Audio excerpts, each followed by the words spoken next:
नमस्कार, मी Punjab duck. Monsoon बऱ्याच मध्ये दाखल झाला, पण ते काय झालं, काही जिल्ह्यातच झाला.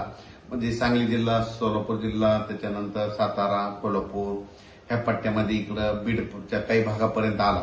पण त्याच्यानंतर ते तिथं स्थिरावला. त्याच्यानंतर त्या मान्सूननं पूर्ण प्रगती केलीच नाही. तर राज्यात परत पाऊस कधी येणार आहे?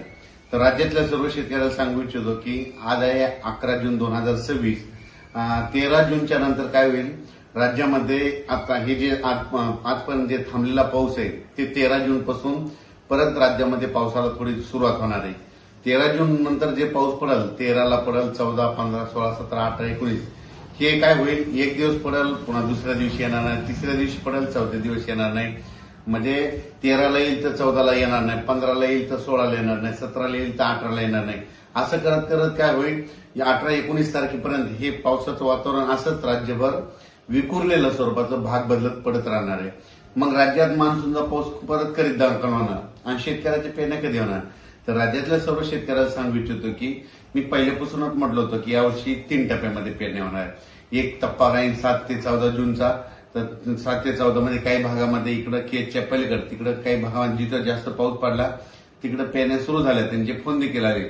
इकडे सातारा, सांगली, कोल्हापूरकडे देखील ते सोयाबीन तिकडे देखील काही भागामध्ये पेरण्या सुरू झाल्या, लागवडी सुरू झाल्या.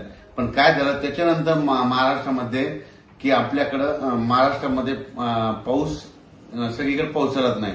मग राज्यातल्या शेतकऱ्याला सांगू इच्छितो की 3 टप्प्यामध्ये जे दुसरा टप्पा आहे तर जूनच्या शेवटच्या आठवड्यामध्ये 20 जून ते 30 जून मध्ये, म्हणजे 20 जून पासून ते 30 जूनच्या दरम्यान राज्यात एक पाऊस येणार आहे. पण तुम्हाला सांगतो ते मान्सूनचा पाऊस काय होतोय, दरवर्षी मुंबईकडून येतो, पण यावेळेस काय होईल, शॉर्टकट मार्गानं इकडून नागपूरकडून काही येईल, इकडून कर्नाटककडून येईल, असा कर्नाटक तेलंगणातून येईल. आणि त्याच्यामध्ये मात्र 20 जून ते 30 जून मध्ये एक दुसरा पेरणीचा टप्पा होईल, म्हणून हे लक्षात येतं. त्याच्यानंतर परत याच्यातून जर काही शेतकरी उरले तर परत एक तिसरा टप्पा पेरणीचा राहणार आहे. आणि त्याच्यामध्ये तुम्हाला सांगतो 10 जुलै ते 15 जुलै, मग त्याच्यामध्ये राहिलेल्या सायलेल्यांच्या सगळ्याच्या पेरण्या त्याच्यामध्ये होतील. पण शेतकऱ्याला माझी विनंती की जमिनीमध्ये चांगली ओल असेल तरच पेरणीचा निर्णय घ्या, नसता पेरणी करू नका. कारण की 4 बोट 6 बोट ओलीव पेरणी केली तर ती आतापर्यंत फेल जाते, हे स्वतःचा देखील अनुभव आहे. म्हणून जमिनीमध्ये ईदवर ओल गेली त्यानंतर पेरणीचा निर्णय तुम्ही स्वतःचा घ्यायचा. आणि राज्यामध्ये मात्र 20 जून पासून, म्हणजे 20 पासून काय होईल, बऱ्याच भागामध्ये पावसाला सुरुवात होईल. मग ते मान्सूनचाच पाऊस असेल. 20च्या नंतर ते 21, 22, 23 जसं जसं ते जूनच्या शेवटच्या आठवडा येईल तसं मग काही भागामध्ये बऱ्याच ठिकाणी मान्सून दाखल होईल आणि त्याच्यामध्ये देखील एक पेरण्या होतील. आणि त्याच्यामधून जर काही शेतकरी उरले तर 10 जुलै ते 15 जुलैमध्ये पेरण्या होतील, म्हणून हे लक्षात घ्यायचं. पण राज्यातल्या सर्व शेतकऱ्यांची पेरणी होणार आहे, घाबरून जाण्याचं कारण नाही. आता बऱ्याच जणांना वाटतं की 7 जून गेला आणि पाऊस नाही आला, तर काही चिंता करू नका. तुम्ही तुमची कामं करून घ्या, तुम्ही तुमचे बियाणं व्यवस्थित राहू द्या. कारण की राज्यामध्ये काय होणार, 20 तारखेच्या नंतर, 20 जूनच्या नंतर जसं 21 येईल तसं पावसाला सुरुवात होईल. 22ला बऱ्याच भागात कव्हर होईल. असं करत करत त्यावेळेस सगळ्या भागामध्ये 20 ते 30 मध्ये पाऊस जाईल आणि महाराष्ट्रातल्या सर्व शेतकऱ्यांच्या पेरण्या होतील. यावर्षी चांगला पाऊस पडणार आहे. मी पहिल्यापासून म्हणत होतो जूनमध्ये थोडा कमी राहील, जुलैमध्ये जास्त पडणार आहे, ऑगस्टला कमी राहील आणि सप्टेंबर ऑक्टोबरमध्ये मात्र परतीचा पाऊस मात्र धुमाकूळ घालणार आहे. म्हणून हे अंदाज सर्व शेतकऱ्यांनी लक्षात घ्यायचा.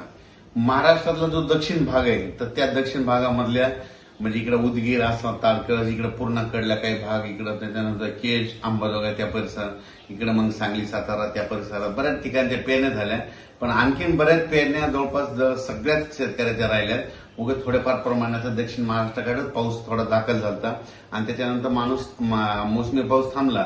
त्याच्यानंतर आता काय होईल, या 13 तारखेपासून बऱ्याच भागामध्ये पाऊस पडेल, ते पण सगळीकडे पडणार आहे. सर्वात महत्वाचं नंतर सगळ्याला तर आशा आहे की आमच्या सगळ्या गावाला पाऊस हवा. हे पाऊस 13 पासून जे येणार आहे ते मात्र सगळीकडे पडणार नाही. 13 जून ते 18-19 जून पर्यंत असाच एक दिवस येईल, एक दिवस नाही येणार, पुन्हा 2 दिवस नाही येणार, एक दिवस येईल, असंच राहणार आहे.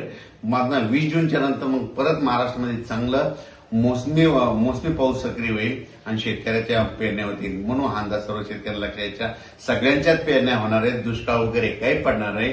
जूनच्या अखेर जवळपास महाराष्ट्रातल्या बऱ्याच जणांच्या पेरण्या लागतील. सुरुवातीपासूनच वैयक्तिक शेतकरी असल्यामुळे सांगतो की मी स्वतः पेरणी करत असताना मी स्वतः थांबतो, मी स्वतः पेरतो. कारण की स्वतःचा अनुभव आहे. जमिनीमध्ये पाऊस पडल्याच्या नंतर शेतामध्ये कुदळ घेऊन जायची. जमिनीत जर ईदभर ओल असेल तर तुम्ही पेरणीचा निर्णय घ्या, नसता घेऊ नका. 4 बोट 6 बोट जर तुम्ही पेरणी केली ना ती फेल जाते. म्हणून ही अंदाज सर्व शेतकऱ्यांना लक्षात येतं आणि आपण आपलं नियोजन करायचं. पण दुष्काळ वगैरे मात्र काही पडणार नाही म्हणून ही अंदाज सर्व शेतकऱ्यांना लक्षात यायचा.